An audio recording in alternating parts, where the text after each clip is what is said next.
어제에 이어서 이 마지막 시대의 흐름에 대해서 우리가 살펴보았습니다. 여러 우리가 주목할 만한 시대의 흐름이 있지만 특별히 이 시대는 어떤 시대라고 했죠? 잘 읽고 듣지 않아도 되는 시대, 인공지능이 알아서 다 해주는 시대. 그래서 어쩌면 그러한 시대의 흐름에 우리의 의존도가 높아질 수 있는 그런 시대에 우리가 살고 있다고 했습니다. 그런데 그럼으로 인하여서 어떤 사람들이 증가한다 그랬죠? 잘 읽고 듣지 못하는 사람들이 점점 증가하고 있다. 그것이 우리가 될 수도 있는 시대의 흐름 가운데 있다고 했습니다. 어제 서두에 제가 보여드린 한 기사였죠. 참 의미심장하지 않았습니까? 이러한 시대의 흐름 속에서 이 글과 말의 종교인 기독교가 시대의 흐름에 타격을 가장 크게 받을 것이다. 특별히 마지막 시대에 종말의 기별을 듣고 또 새천사의 기별을 깨닫고 그것을 전파하는 사명을 부여받은 우리 재림 성도들은 그 어느 때일수록 때가 가까웠기 때문에 이 예언의 말씀을 우리는 잘 읽고 듣고 그 가운데서 기록된 것을 잘 지키고 살아가야 될 것입니다. 그것은 단순히 어떤 의무사항이 아닌 이 마지막 시대에 하나님께서 남은 자손에게 주신다고 약속하신 복들을 충만히 누릴 수 있는 길이라고 했습니다. 그래서 우리가 지키는 것도 중요하지만 무엇을 지켜야 되는지, 어떻게 지켜야 되는지, 어떤 마음으로 지켜야 되는지를 알기 위해서는 일단 근본적으로 읽어야 하고 들어야 하고 또 더 나아가서 잘 읽고 또 잘 들어야 될 것입니다.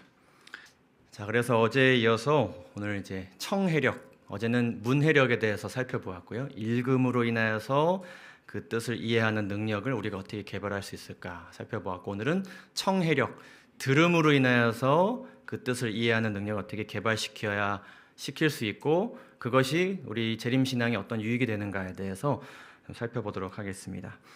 어제와 동일하게 시작하기에 앞서서 당부의 말씀을 다시 한번 드리겠습니다. 오늘 설교는 인문학 강의가 아닙니다. 전제로 되는 것이 있습니다. 우리의 믿음의 성장을 위해서 필요한 지혜를 우리가 말씀을 통해 얻고자 하는 것입니다. 또 세상의 지식과 지혜 속에서도 우리가 더 나은 신앙을 하기 위해서 얻을 수 있는 또 귀한 지식들이 있습니다. 그래서 이러한 목적을 가지고 여러 가지 내용들을 살펴보도록 하는 것입니다. 그리고 그 무엇이든 오직 성령의 도우심으로만 이룰 수 있고 모든 능력은 오직 성령으로부터 주어진다는 것을 전제로 하는 것입니다. 우리가 어떤 실천을 하기 때문에 어떤 기발한 방법이 있기 때문에 더 잘 읽고 들을 수 있는 것이 아니라 성령의 도우심으로만 이루어질 수 있다. 그러나 아무것도 안 하는 자에게 성령의 도우심이 주어지는 것은 아닙니다. 우리가 할 수 있는 것들을 하면서 도우심을 받아야 된다는 것을 전제로 하고 좀 말씀을 나누고 싶습니다. 마지막으로 선포되는 말씀은 일단 저에게 가장 우선적으로 적용되어야 될 말씀입니다. 어제보다 특히 이제 오늘 내용은 제가 참 자아성찰하면서 준비한 말씀입니다. 제가 잘 읽고 잘 듣기 때문에 준비한 말씀이 전혀 아니고 잘 읽고 잘 들으려고 준비한 말씀입니다. 혹 어제 오늘 말씀을 통해서 그래 좀 잘 읽고 잘 들어라고 하시면서 이 내용이 어떤 분란의 씨앗이 되지 않기를 바랍니다.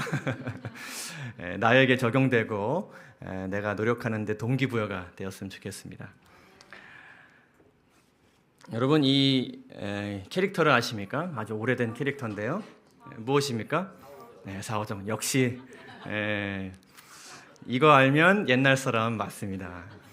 사오정이 뭡니까? 사오정? 이제 말귀를 잘 못 알아듣는 캐릭터입니다. 그래서 엉뚱한 말하고 엉뚱한 대답을 하는, 그리고 엉뚱한 행동을 결국에 하게 되는 그런 캐릭터이죠. 요즘 사오정들이 증가한다 그래요. 여러 사례들이 있지만 어떤 고객 만족도 조사 전화에서 매우 만족, 조금 만족, 불만족 중에 고르라 그랬더니 매운 만두와 고기 만두 중에 고르라고 들어서 참 난감했다, 이런 사연이 있습니다. 요즘 젊은 세대 가운데 난청과 그리고 성인 가운데 ADHD, 주의력 결핍 장애가 굉장히 증가한다 그래요. 난청이라는 것은 어떤 노화의 모습이기도 하고, 또 ADHD 같은 경우는 굉장히 그 어린 아이들에게서 보여지는 게임 중독이나 이런 것들에 빠진 아이들에게서 보여지는 그런 것들로 우리가 인식되어 있는데, 보통은 그런 것들이 잘 걸리지 않는 세대 가운데서도 이것이 많이 발견된다 그래요. 다양한 원인들이 있는데 첫째는 무엇인가 하면은 이어폰을 과다로 사용한다는 것입니다. 제가 이제 첫 번째부터 굉장히 찔리는데요. 제가 주로 이 이어폰을 항상 좀 끼고 있지 않습니까? 줄여야 될 것 같습니다. 이미지와 영상 매체 사용 증가, 뭐 당연한 원인이고요. 온라인 소통의 증가, 우리가 전화나 어떤 그런 말로 하는 소통보다는 이제는 조금 문자나 SNS 상의 소통을 더 많이 하는 시대입니다. 사람들이 요즘에 무엇을 두려워한다 그러죠? 전화하는 것을 굉장히 두려워한다 그래서 전화 공포증이 있는 사람들이 많이 있다 그래요. 전화가 오면 막 부들부들 떨리고, 그래서 전화를 안 받고 문자로 답변하고 이런 경우들이 많이 있다 그럽니다. 근데 이런 단순히 어떤 뭐 디지털 매체만이 원인이 아니고요. 요즘 이제 스트레스와 과로가 많고, 또 요즘에 조용한 곳이 별로 없지 않습니까? 장시간에 우리가 계속 귀로 어떤 환경에서 소음에 노출되다 보니까 이런 것들이 굉장히 증가한다 그럽니다. 그래서 우리가 뭐 난청이나 ADHD에 걸리는 것까지는 아니더라도 우리의 그 듣는 어떤 능력이 굉장히 감소될 수 있는 환경 가운데 우리가 살고 있다는 것입니다. 근데 이 어떤 듣는 것과 관련해서 우리가 생각해 보고자 하는 단어는 무엇인가 하면 이 청해력이라는 것입니다. 청해력이란 무엇인가? 그것은 말을 듣고 그 뜻을 이해하는 능력입니다. 그래서 누군가의 말을 듣고 그 말 길이 무엇인지, 의도하는 바가 무엇인지, 내용이 무엇인지, 그래서 그 말에 대해서 내가 어떻게 반응해야 되고 답변해야 되고 행동을 취해야 되는지를 파악하는 능력입니다. 그러니까 청각과는 관련이 없어요. 귀가 잘 들리고 이런 거랑 관련이 없습니다. 그런데 이 청해력이 저하된다면 어떤 일이 발생하게 될까요? 당연히 다른 사람의 말뜻을 잘 이해하지 못하게 됩니다. 그러면 사우정처럼 그 사람이 의도한 바를 내가 잘 파악하지 못하게 되면은 자연스레 다른 사람이 말하는 것에 대한 집중력이 떨어집니다. 잘 안 듣게 돼요. 어차피 들어봤자 자꾸 못 알아듣는 내 자신을 발견하기 때문에. 그러면 타인과의 의사소통에 문제가 생기고, 의사소통에 문제가 생기니 계속 말하는 사람도 답답하고 듣는 사람도 답답하니 어떤 문제가 생겨요? 인간관계에 문제가 생깁니다. 그리고 이러한 것들이 이제 우리의 두뇌에 영향을 미치기 때문에 결국에는 치매와 같은 질병에 걸릴 확률이 굉장히 높습니다. 이전에 서울대학교 입학사정관으로 일하셨던 1호 입학사정관으로 계셨던 어떤 분이 이 아이의 청해력이라는 책을 쓰셨는데요.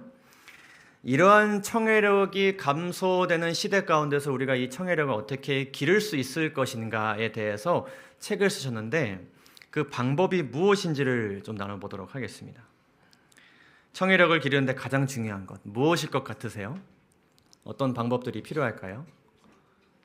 자, 이 사람이 뭐라고 이야기하냐면, 그리고 강조하냐면 첫째도 경청, 둘째도 경청, 셋째도 경청이다.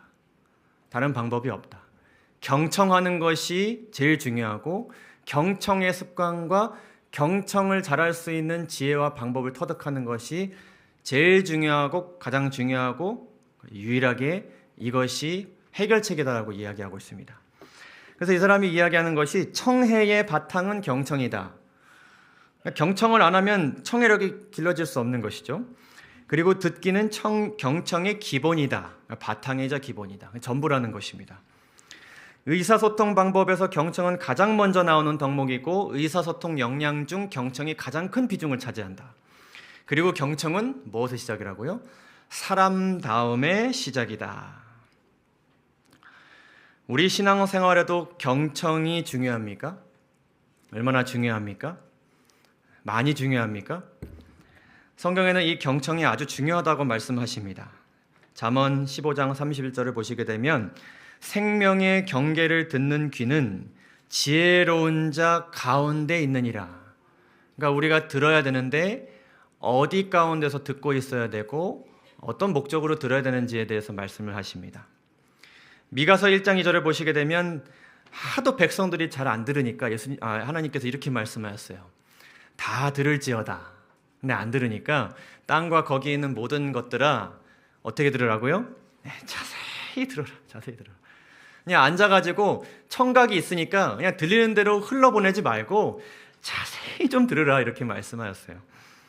누가복음 8장에서 예수님께서 이렇게 말씀하셨습니다. 그러므로 너희가 어떻게 들어야 할지를 어떻게 하라고요? 주의하여라. 주의 깊게 들어야 되고 내가 어떻게 듣고 있는가를 계속 살피라는 것이죠. 근데 그 이유가 무엇인가?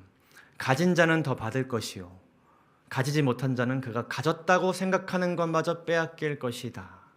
우리가 신앙생활 가운데서 가졌다고 여겨지는 하나님의 것들이 있는데 우리가 경청하지 않으면 그것들이 어떻게 될 수 있어요? 빼앗길 수 있는 것입니다. 들어야 된다는 것이죠. 근데 들음은 이 정도로 중요한 것이 아닙니다. 얼마나 중요한 것일까? 자, 성경에서 하나님께서 누가 구원을 얻는다고 하셨습니까? 어떤 사람이 구원을 얻는다고 하셨습니까? 우리가 모두 잘 아는 말씀이죠. 하나님이 세상을 이처럼 사랑하사 독생자를 주셨으니 이는 그를 믿는 자마다 멸망하지 않고 영생을 얻게 하려 하심이라.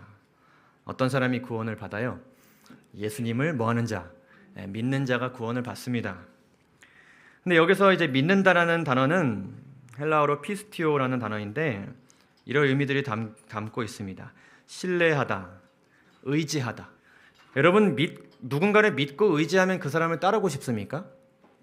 말을 더 듣고 싶습니까? 그래서 여기는 순종하다라는 의미가 들어있고 신임하다, 또 존중하다, 그리고 뭐예요? 위탁하다. 자신의 것을 맡기는 것입니다. 자신의 상황을 맡기는 것입니다. 내가 이 상황에서 이렇게 해야 된다고 생각하는데 저 사람이 말하는 대로 그것을 맡기는 것입니다. 우리가 만약에 저 사람을 100% 믿고 의지는 하지만 그렇다고 나는 그 사람의 조언대로 하지 않아 라 그러면 이것이 어떻게 느껴지십니까? 좀 모순이죠. 우리가 믿고 신뢰한다 그러면 그 사람의 말을 잘 듣고 따르고 정말 100% 신뢰한다 그러면 아마 묻지도 따지지도 않고 그 사람이 얘기한 대로 행동을 취할 것입니다. 그래서 이것은 어떤 표현이냐면 굉장히 관계적인 표현이에요. 우리의 인간관계에 비추어서 생각해 볼 수 있는 그런 표현이죠. 자, 그런데 하나님께서 나를 신뢰하게 돼야 되고 믿게 되어야 된다고 말씀하시는데 그것이 어떻게 가능한가? 로마서 10장 17절을 보시게 되면 이렇게 기록합니다. 다 함께 한번 읽어볼까요? 시작. 그러므로 믿음은 들음에서 나며 들음은 그리스도의 말씀으로 말미암았느니라. 아멘. 자, 이 들음은 믿음의 시작이라고 이야기하십니다. 여기서 나며라는 말은 생긴다는 말씀이에요. 그러니까 들어야 믿음이 어떻게 된다고요? 생긴다고요. 우리 인간관계 속에서도 어떤 들음이 있을 때 그 사람을 믿게 되는지를 생각해 보면은 마음에 와닿는 구절입니다. 여기서의 들음은 그저 듣는 행위를 이야기하는 것인가? 그래, 얘기해보라. 내가 듣고 있어. 우리 가정에서 어떤 얘기 많이 하십니까? 지금 내 얘기 듣고 있지?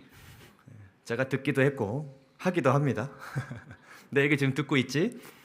듣고 있죠. 그 보통 상대방이 뭐라 그러나요? 듣고 있어.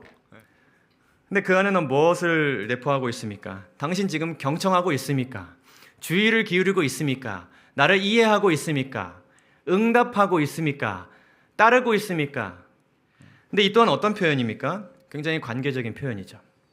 그래서 이 로마서 10장 17절 뒤에 있는 내용 우리가 보면은 이해가 됩니다. 하나님께서 뭐라 그러시냐면 그러나 내가 말하노니 그들이 들음에서 믿음이 나는데 뭐하고 있지 않다. 듣지 아니하였느냐? 그렇지 아니하니. 뭐 하긴 했어요? 듣기는 했어요. 듣는 현장에 늘 있긴 했어요. 그 소리가 온 땅에 퍼졌고 그 말씀이 땅끝까지 이르렀도다 하였느니라. 그런데 이스라엘에 대하여 이르되 무엇하지 아니했다고요? 순종하지 아니하고 거슬러 말하는 백성. 그러니까 내가 말은 했고 늘 듣는 현장에 있었지만은 그것이 어떤 믿음과 신뢰를 형성하는 들음이 아니었던 것이죠. 그리고 가서 이제 무슨 얘기를 해요? 거슬러 얘기해요. 내가 말한 대로 말하지 않아요. 그러니까 하나님의 그 말귀를 알아들은 거예요? 못 알아들은 거예요? 못 알아들은 거예요. 엉뚱하게 알아들은 것입니다.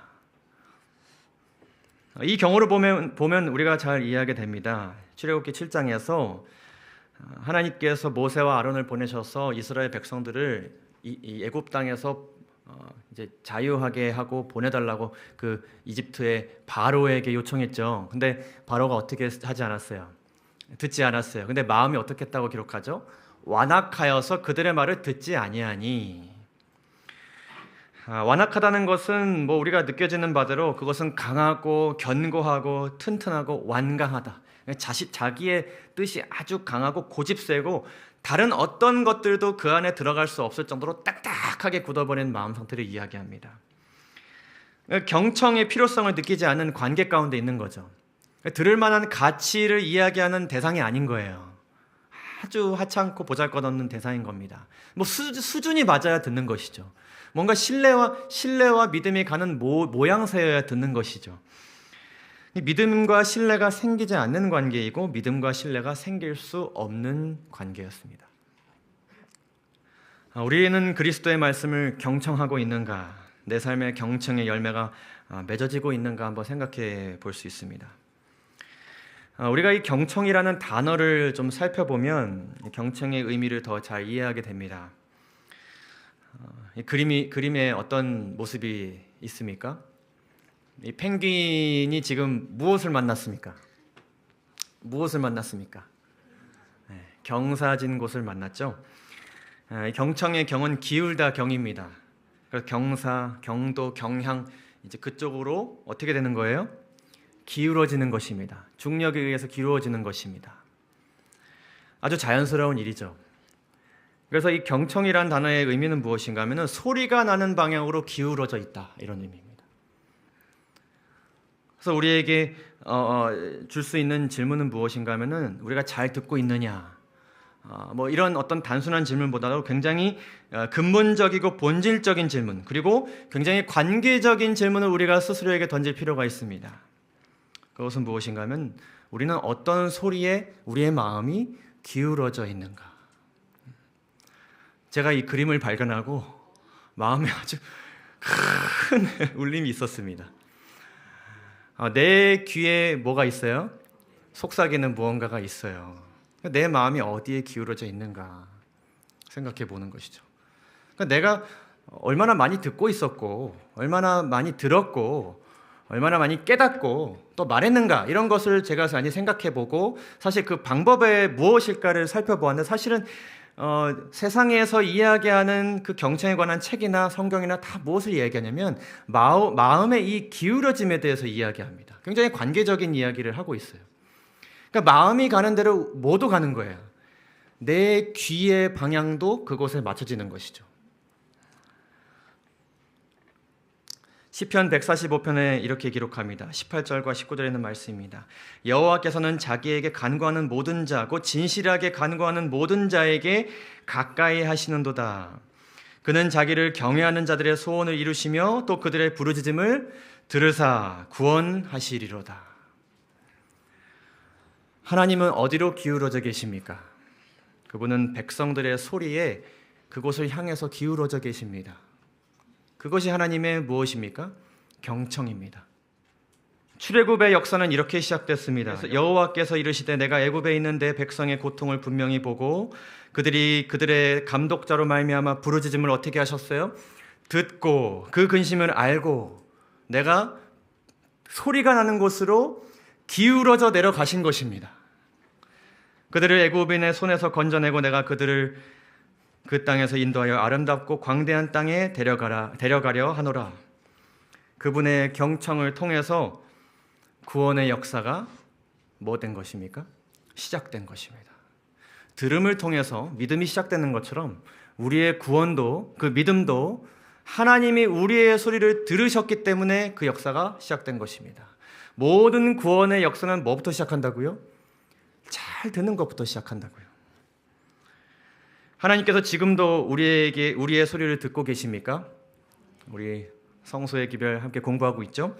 내가 환난 중에서 여호와께 아뢰며 나의 하나님께 부르짖었더니 그가 그의 성전에서 지금 하나님께서 어디 계십니까? 하늘 성소에 계십니다. 그곳에서 내 소리를 들으시며 그의 앞에서 나의 부르짖음이 그의 귀에 들렸도다. 하나님께서는 지금도 무슨 사역을 하시는 것이냐면 우리의 구원을 위해 경청의 사역을 계속해서 하고 계신 것입니다. 요한복음 4장을 보시게 되면 경청으로 시작된 변화와 선교의 역사가 있습니다. 온 마음이 영혼에게로 기울어져 계신 예수님께서 특별한 경청의 사역들을 많이 하셨는데요. 특별히 요한복음 4장을 보시게 되면 어떤 사람이 등장합니까? 사마리아 여인이 등장합니다. 예수님께서 사마리아로 찾아가셔야만 했던 이유가 있었던 그런 일이었습니다. 사마리아 여자 한 사람이 물을 기르러 왔으면 예수께서 물을 좀 달라 하시니 라고 하셨습니다. 자, 이 관계를 생각해 보면 사마리아 여인이 예수님을 신뢰할 수 있는 상황입니까? 아닙니까? 도저히 서로 상대의 마음을 열기 어려운 상황입니다. 유대인 남성과 사마리아 여성의 만남, 이것은 마음과 마음이 오고 갈 수 없을 뿐더러 말 섞기도 어려운 그런 상황입니다. 근데 예수님께서 이 여인에게 뭐라고 말씀하셨습니까? 물을 좀 달라. 근데 우리나라의 번역을 보게 되면은 이것이 약간의 좀 명령조로 표현이 되어 있는데, 원어와 영어 성경을 보시게 되면 물을 좀 줄 수 있겠습니까? 이렇게 번역합니다. 이것은 예수님께서 굉장히 친절과 어떤 겸손의 자세로 다가가셨음을 우리가 보게 되는 것입니다. 특별히 이 여인과의 대화를 통해서 우리가 예수님께서 얼마나 경청하시고 여인의 마음을 이끌어내기 위해서 공감하시고 또 동의하셨는지를 우리가 보게 되는데요. 이 예수님과 사마리아 여인의 대화 장면에 나타난 예수님의 말과 태도에 대해서 상담학자들이 말하기를, 예수님의 모습은 현대 상담학에서 한 사람의 마음을 치유하기 위해서 그 사람의 이야기를 경청하고 공감하고 이해하면서 또한 사실은 분명하게 정정해주고 짚어주면서 그 사람으로 하여금 스스로의 상태를 깨닫게 하고 인정하게 하면서 희망을 가지고 움직일 수 있도록 유도하는 상담의 원칙과 기술들이 모두 담겨져 있다고 그렇게 분석합니다. 오늘 우리가 다 살펴볼 수는 없지만 이 장면을 우리가 좀 보고 싶습니다. 예수님께서 영원히 마르지 않는 샘물에 대해서 얘기하신 다음에 여자에게 이렇게 대뜸 말씀하셨어요. 예수께서 그 여자에게 말씀하시기를, 가서 내 남편을 이리로 불러오라 하시니 그 여자가 대답하여 말하기를, 저에게는 남편이 없습니다 라고 하자 예수께서 여자에게 말씀하셨다. 내가 저에게는 남편이 없습니다 라고 한 말이 옳다. 너에게는 남편이 5이나 있었고 지금 있는 자로 내 남편이 아니니 내가 옳게 말하였다. 그 여자가 말하기를, 주님, 제가 보기에 당신은 선지자이십니다. 여기에 예수 상담가라는 책이 있습니다. 예수님은 여인에게 남편을 불러오라고 하신다. 이것은 너무 파격적인 요구였다. 이때 여인은 나는 남편이 없다고 딱 잘라 말을 한다. 이때 예수님은 그 여인의 말을 그대로 따라서 내 남편이 없다는 말이 옳다고 맞장구를 쳐주시는 모습을 보게 된다. 예수님은 그대로 여인의 말에 동의를 하고 있다. 그녀의 말은 사실 자신의 아픔을 감추기 위해서 한 말이었다. 그리고 성경에는 곧 예수께서 도리어 동의한 것에 더 설명을 하면서 다시 동의해 주시는 장면이 나온다. 만일 여기에서 예수님께서 이 여인의 말에 동의를 하지 않고 지금 나에게 거짓말을 하고 있다라고 신문하는 것처럼 대답을 하셨다면 어떻게 되었을까? 아마도 여기에서 관계는 중단되었을 것이고, 왜냐하면 이것은 상대방을 공격하는 것이 되고 결과는 상대방의 마음을 문을 닫아버리게 된다. 반대로 그분은 그녀의 말에 적극 동의하셨고 공감해 주셨다. 우리는 상대방의 말에 동의를 하지 않으며 상대에게 조언을 하려고 할 때가 많다. 일반적으로 특히 가족 속에서 부부나 가족 구성원들 사이에서 어떤 상대가 말을 할 때에 자신의 의견을 통해 조언을 하려고 한다. 그래서 상대방의 말문을 막아버리게 만들어버린다.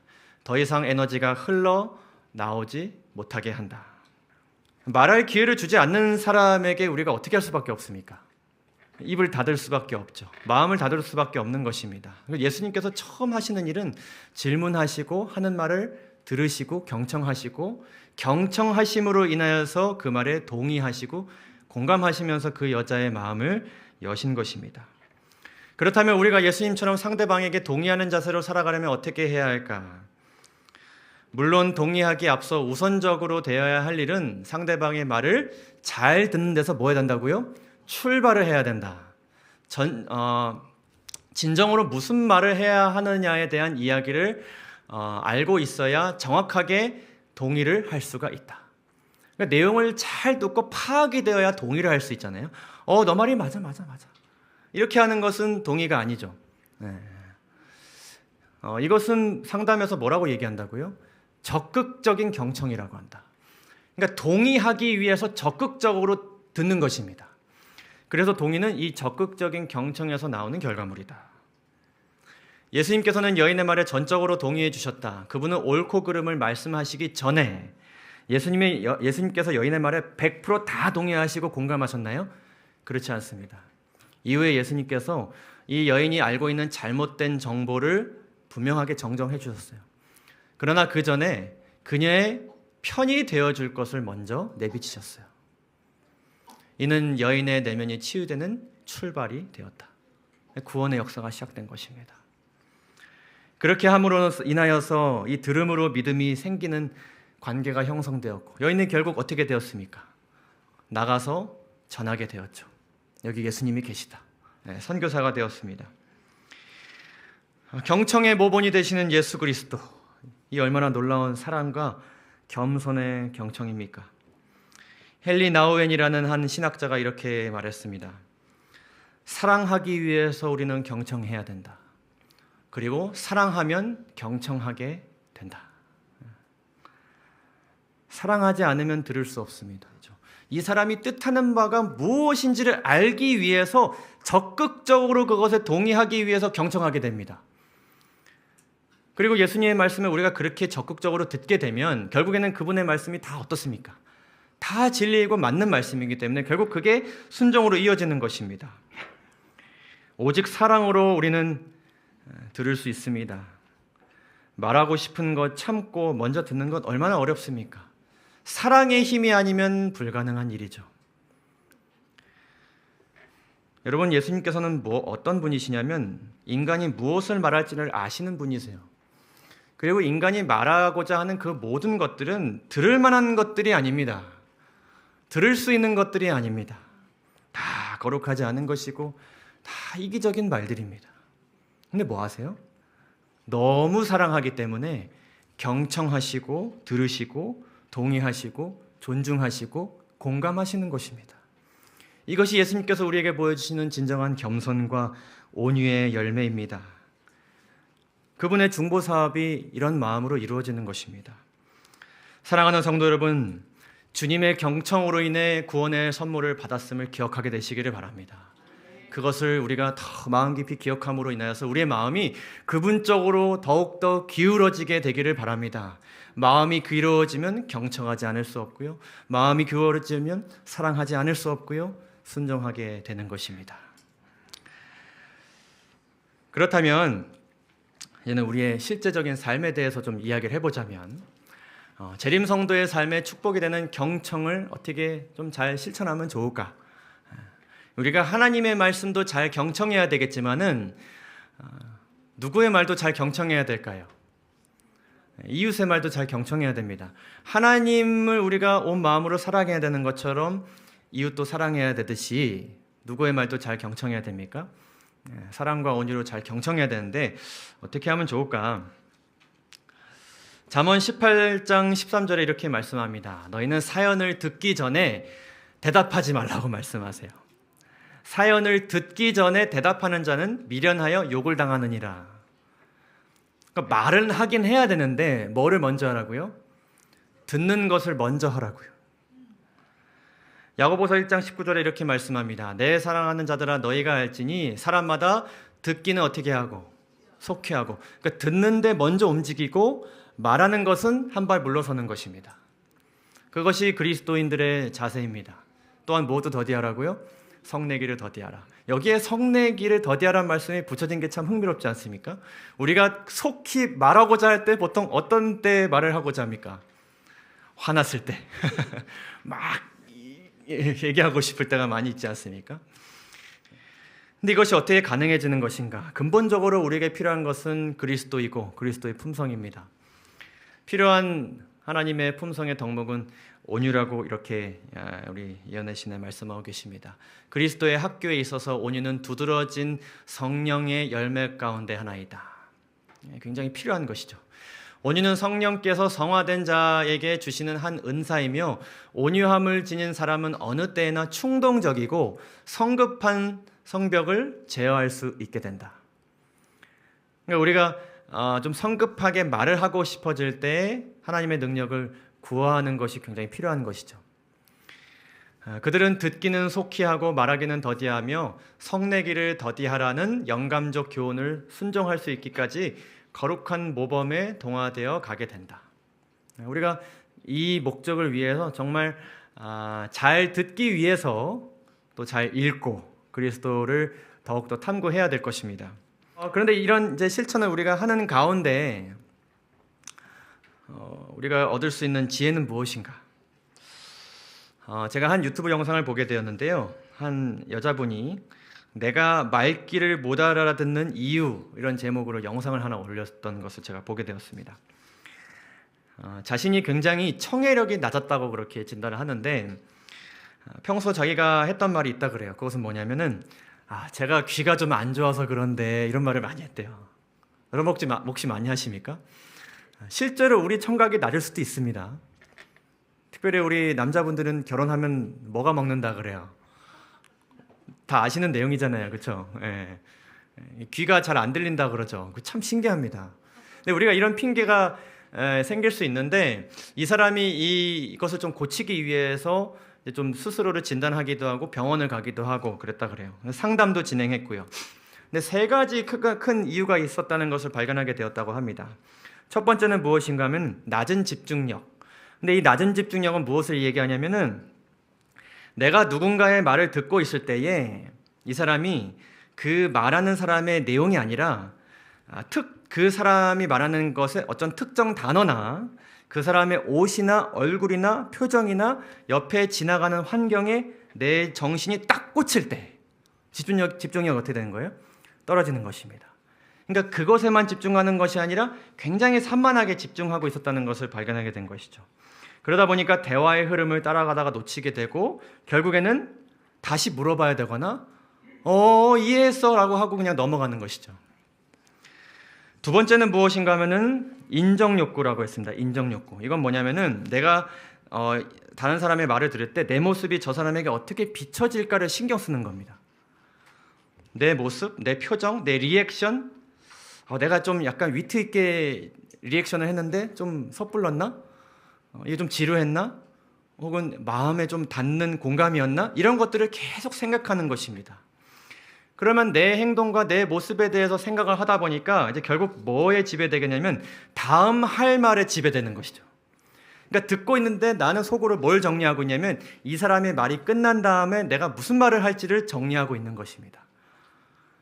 그래서 대답을 했는데 나는 한 말에 대해서 내 얘기를 했는데 그 사람이 뭐라고 하냐면 넌 지금 무슨 얘기를 하고 있는 거야?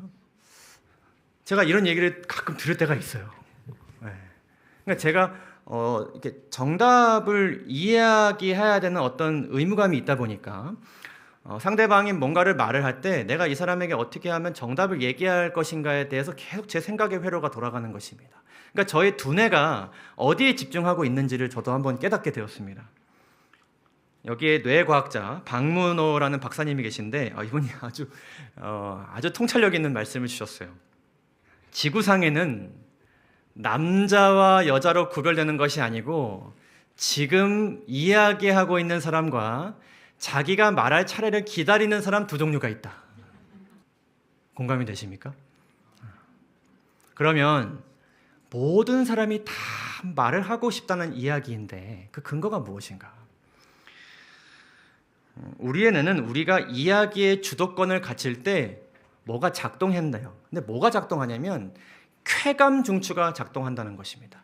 그러니까 내가 말의 주도권을 잡고 있을 때 뭐가 느껴지는 거냐면 쾌감이 느껴지는 거예요. 짜릿하고 기분이 좋은 것입니다. 성취감이 있는 것이고요.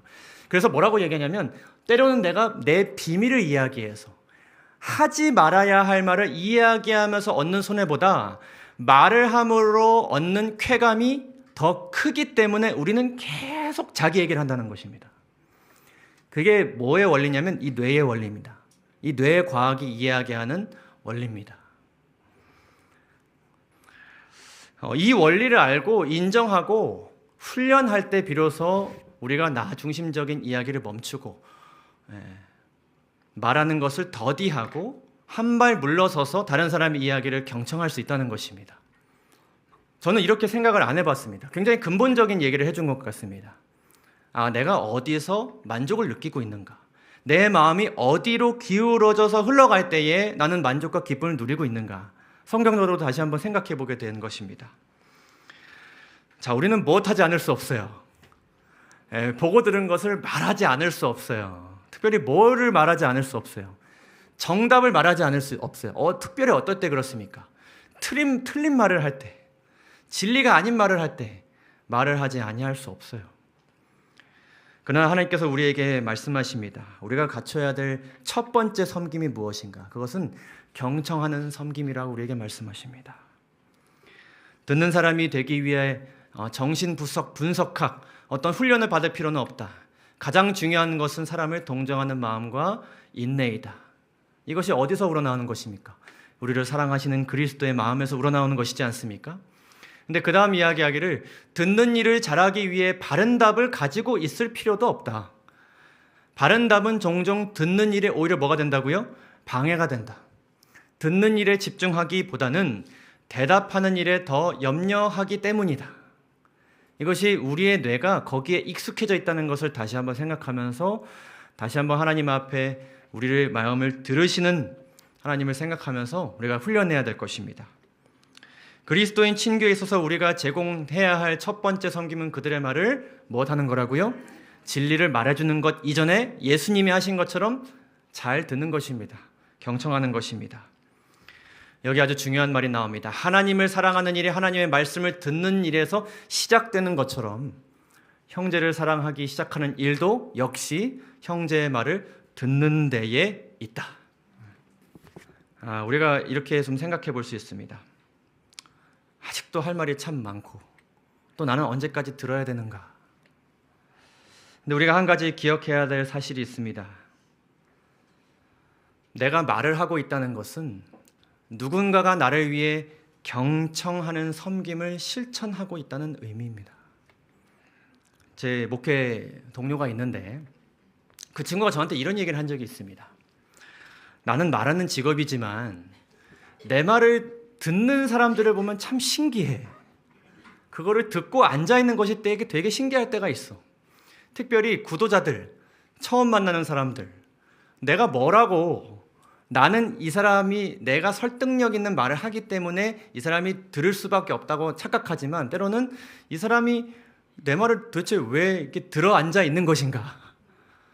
그것이 얼마나 감사한 일인가 생각할 때가 있다. 그래서 나는 다른 사람이 내 얘기를 조금이라도 들어도 제 이야기를 들어주셔서 감사합니다라고 이야기한다라고 저한테 이야기한 적이 있습니다.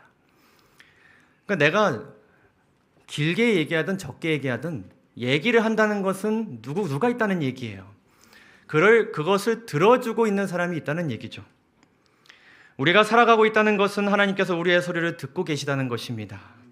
그리고 우리가 말을 하고 있다는 것은 말할 수 있는 대상이 있다는 것이고 그 말을 들어주기 위해서 예수님을 생각하고 기도하고 섬기는 누군가가 있다는 것입니다. 그래서 우리가 이런 실천을 하면 좋겠습니다. 누군가와 대화를 할 때 내가 이 사람의 말을 얼마나 오래 들었는가 생각하기보다는 내가 이 사람에게 얼마나 오래 이야기하는가. 그러면 그 시간이 예를 들면 제가 30분을 누군가한테 이야기를 했다면 그 사람은 내 말이 맞든 안 맞든지 간에 30분 동안 내 말을 듣는 섬김을 한 것입니다. 그것은 쉬운 일이 아니에요.